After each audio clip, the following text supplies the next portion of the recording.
जय श्री राम। ऐसी मान्यता है कि जिस घर में सुंदरकांड का पाठ हो जाए वहाँ ग्रह कलेश, भूत पिशाच, तंत्र मंत्र जैसी अलाएं बलाएं भटक भी नहीं पाती हैं। सारी काली शक्तियों को दूर करने वाले हनुमान जी की शक्तियों को बताता सुंदरकांड खूब गाया और सुनाया जाता है।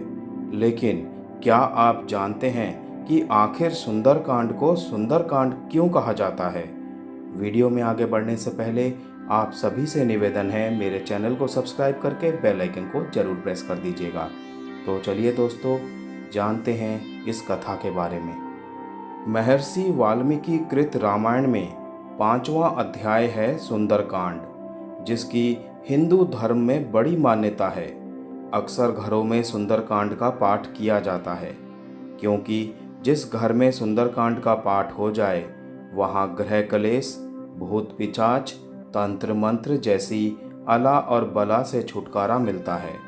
सारी काली शक्तियों को दूर करने वाले हनुमान जी की कहानी कहने वाले इस सुंदरकांड को गाने का युवाओं में भी खास प्रचलन है।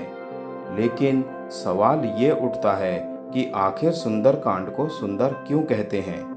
रामायण के इस अध्याय में ना तो राम और सीता का मिलन हुआ था और ना ही रावण को ही गति मिली थी। फिर आखिर इस अध्याय का नाम सुंदर क्यों है?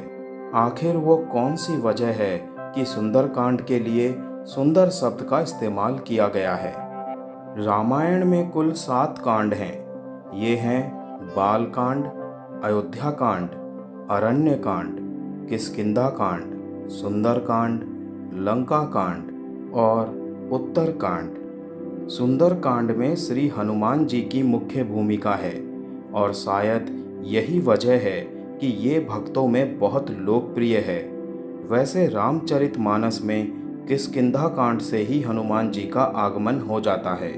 सुंदरकांड में कुल 60 दोहे हैं। शनिवार और मंगलवार को सुंदरकांड का पाठ करना अति फलदायी माना गया है। जब हनुमान जी लंका जाते हैं तो माता सीता को अशोक वाटिका में देखते हैं।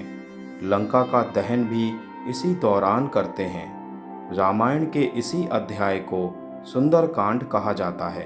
दरअसल पूरे सुंदरकांड में सुंदर शब्द का प्रयोग 8 बार हुआ है।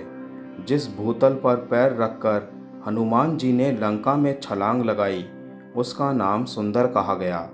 इसके अलावा जब हनुमान जी पेड़ पर बैठकर माता सीता के आगे प्रभु श्री राम की मुद्रिका गिराते हैं, तब भी मुद्रिका में लिखा राम नाम सुंदर ही कहकर संबोधित किया गया है, यानी ऐसा 8 बार हुआ है। इसके अलावा रावण द्वारा हरण करने के बाद यही वो पहला मौका था जब माता सीता को सकारात्मक सुंदर संदेश मिला था।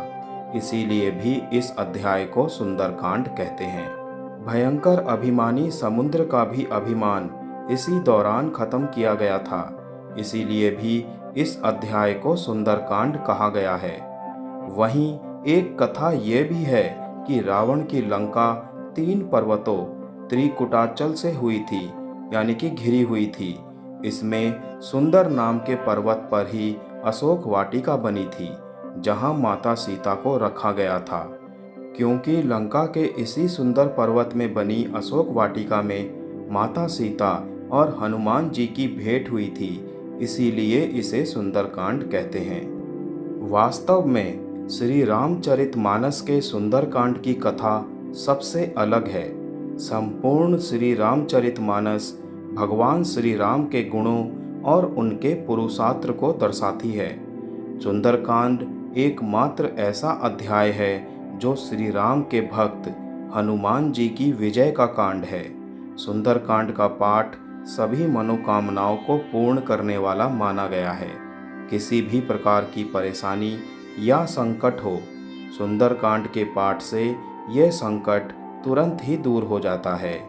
जय श्री राम, जय बजरंगबली।